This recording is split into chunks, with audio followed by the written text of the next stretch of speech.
Azərbaycan Xalq Parlamenti deməli, Güney Azərbaycanın milli hüquqları və İran adlanan coğrafiyada yaşayan xalqların taleyi haqqında qəbul etdiyi qətnamə. Tarixi və siyasi əsaslandırma.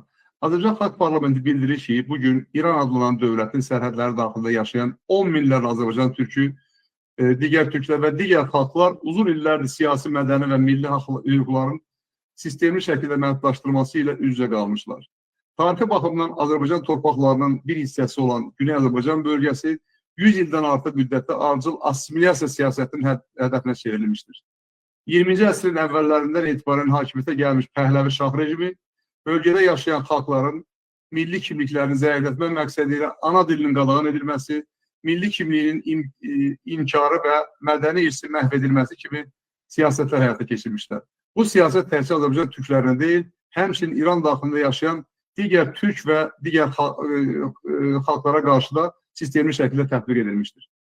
1979-cu ildə hakimiyyətə gəlmiş Molla rejimi isə bu siyasəti dayandırmaq və daha sərt və repressiv forma ilə davam etdirmişdir. Bu rejim siyasi azadlıqları məhdudlaşdırmış, milli fəalları həbs etmiş, dinc etirazları zor gücü ilə dağıtmış və bir çox hallarda günahsız insanların qətlə yetirilməsi ilə nəticələnən zoraki siyasət yürütmüşdür. Bu proseslər nəticəsində Güney Azərbaycanda və İran digər bölgələrində yaşayan xalqların fundamental hüquqları ciddi şəkildə pozulmuşdur. Azərbaycan Xalq Parlamenti hesab edir ki, regionda baş verən yeni siyasi və geosiyasi dəyişikliklər fonunda İran daxilində yaşayan xalqların hüquqları və siyasi gələcəyi məsələsi beynəlxalq gündəmdə daha çox şəkildə müzakirə edilməlidir. Azərbaycan Xalq Parlamenti bəyan edir ki, Güney Azərbaycan tarixi, mədəni və milli kimliyi ilə Azərbaycan Türk xalqının ayrılmaz bir parçasıdır və bu bölgədə yaşayan soydaşlarımız öz milli hüquqlarını tam şəkildə həyata keçirmək hüququna malikdirlər. Azərbaycan Xalq Parlamenti İran ərazisində müxtəlif dövrlərdə hakimiyyətdə olmuş Pəhləvi Şah rejiminin və hazırki Molla rejiminin həyata keçirdiyi assimilyasiya siyasətinin milli kimliyin inkarını və insan hüquqlarının kobud şəkildə pozulmasını qətiyyətlə pisləyir. Azərbaycan Xalq Parlamenti xüsusi olaraq vurğulayır ki, ana dilində təhsilin qadağan edilməsi, milli fəalların təqibi, dinc etirazların zor gücü ilə yatırılması və günahsız insanların öldürülməsi beynəlxalq hüququn fundamental prinsiplərinə ziddir və bu siyasətlərə son qoyulmalıdır. Azərbaycan Xalq Parlamenti bildirir ki, xalqların öz müqəddəratını təyin etmə hüququ beynəlxalq hüququn ayrılmaz prinsipidir və İran ərazisində yerləşən Azərbaycan türkləri və digər türklər də bu hüquqların tam hüquqlu daşıyıcılarıdır. Azərbaycan Xalq Parlamenti beynəlxalq ictimaiyyəti, xüsusilə Birləşmiş Millətlər Təşkilatını, Avropa institutlarını və beynəlxalq insan hüquqları təşkilatlarını İran daxilində yaşayan xalqların hüquqlarının pozulması faktlarının hüquqi və siyasi reaksiya verməyə çağırır. Azərbaycan Xalq Parlamenti Türk Dövlətləri Təşkilatını, Türk dünyasının siyasi və ictimai institutlarını, Güney Azərbaycanda yaşayan soydaşlarının hüquqları məsələsini beynəlxalq səviyyədə qaldırmağa və bu istiqamətdə koordinasiyalı fəaliyyət göstərməyə çağırır.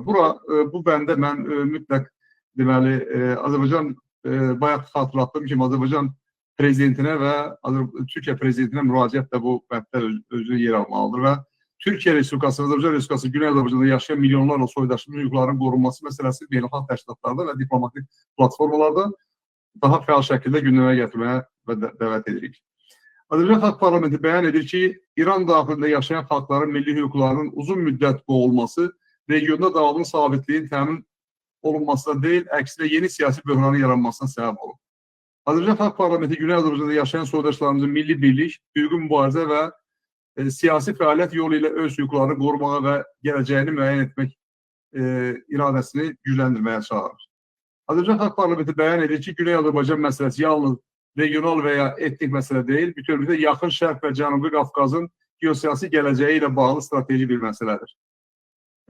Və həmçinin İran daxilində yaşayan xalqların hüquqlarının tanınması, milli azadlıqların təmin edilməsi və demokratik siyasi sistemin formalaşması regionunda sabitlik və ədalətin əsas şərtidir.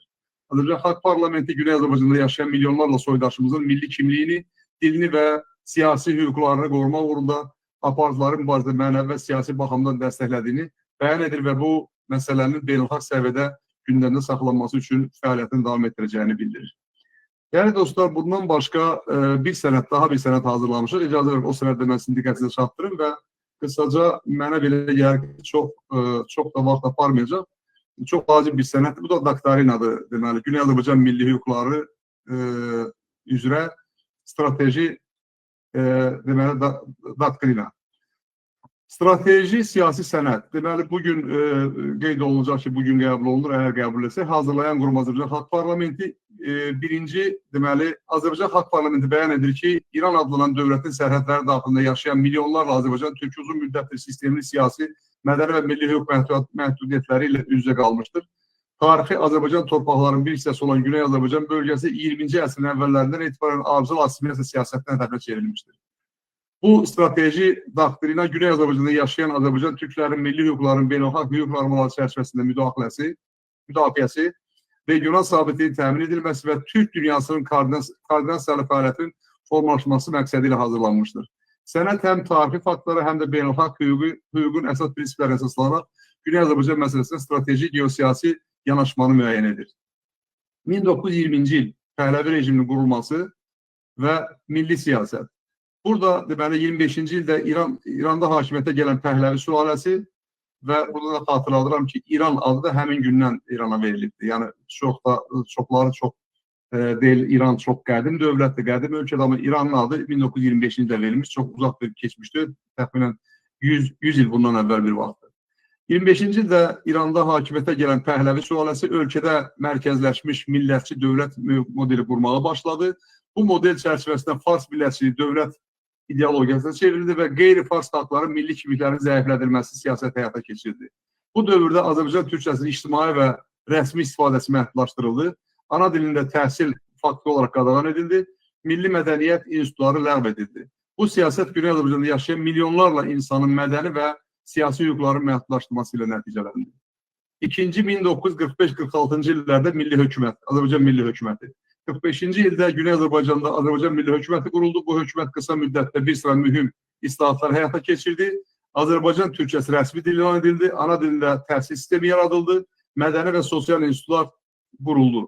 Lakin 46-cı ildə həm mərkəzi hakimiyyəti hərbi müdaxiləsi nəticəsində bu hökumət devrildi və bölgədə geniş repressiyalar başladı. Daha doğrusu İran mərkəzi hakimiyyət hərbi müdaxiləsi nəticəsində bu hökumət devrildi və bölgədə geniş repressiya başladı. Üçüncü 1979-cu il İslam inqilabı və yeni siyasi sistem. 79-cu ildə baş verən İslam inqilabı nəticəsində hakimiyyətə gələn Molla rejimi əvvəlki milli siyasəti dəyişmək əvəzinə ona daha sərt formada, daha doğrusu onu daha sərt formada davam etdirdi. Bu dövrdə milli fəalların həbs olunması halları artdı. Dinc etirazlar zor gücü ilə yatırıldı. Təşkilatlar qurulması qadağan edildi. Ana dilində təhsil hüququ təmin edilmədi. Mədəni və siyasi fəaliyyət ciddi nəzarət altına alındı. Bu siyasət nəticəsində Güney Azərbaycanda və İranın digər bölgələrində yaşayan xalqların fundamental hüquqları məhdudlaşdırıldı. Beynəlxalq deməli hüquqi əsaslar. Güney Azərbaycanda yaşayan Azərbaycan türklərinin hüquqları aşağıdakı beynəlxalq hüquqi prinsiplərə əsaslanır. Xalqların öz müqəddəratını təyin etmə hüququ, BMT nizamnaməsi, insan hüquqları ümumdünya bəyannaməsi, mülki və siyasi hüquqlar haqqında beynəlxalq pakt. Bu sənədlər hər bir xalqın öz dilini qorumaq, mədəniyyəti inkişaf etdirmək, siyasi həyatda iştirak etmə hüququnu tanıyır. Güney Azərbaycan məsələsinin geosiyasi əhəmiyyəti. Güney Azərbaycan məsələsi yalnız milli hüquqlar məsələsi deyil, həm də Cənubi Qafqaz və Yaxın Şərqin geosiyasi sabitliyi ilə bağlı strateji məsələdir. Bu bölgədə, daha doğrusu bu bölgə mühüm enerji və nəqliyyat dəhlizlərinin yaxınlığında yerləşir. Türk dünyasının geosiyasi əlaqələrinin vacib hissəsidir. Regional sabitliyə təsir edən mühüm siyasi faktor hesab olunur. Güney Azərbaycanda yaşayan milyonlarla insanların hüquqlarının təmin olunması regionda sabitliyin güclənməsinə xidmət edəcəkdir. Türk dünyası üçün strateji yol xəritəsi. Azərbaycan Xalq Parlamenti hesab edir ki, Güney Azərbaycan məsələsində Türk dünyasının koordinasiyalı və strateji yanaşması vacibdir. Diplomatik fəaliyyət isə Türk dövlətləri və beynəlxalq təşkilatlar Güney Azərbaycan məsələsini beynəlxalq platformalarda gündəmə gətirməli, insan hüquqları ilə bağlı hesabatlarda bu məsələni əks etdirməlidir. Mədəni deməli və informasiya dəstəyi Türk dünyası Güney Azərbaycan mədəniyyətinin qorunmasına dəstək verməli, media və informasiya platformaları vasitəsilə bölgədəki vəziyyəti beynəlxalq ictimaiyyətə çatdırmalıdır.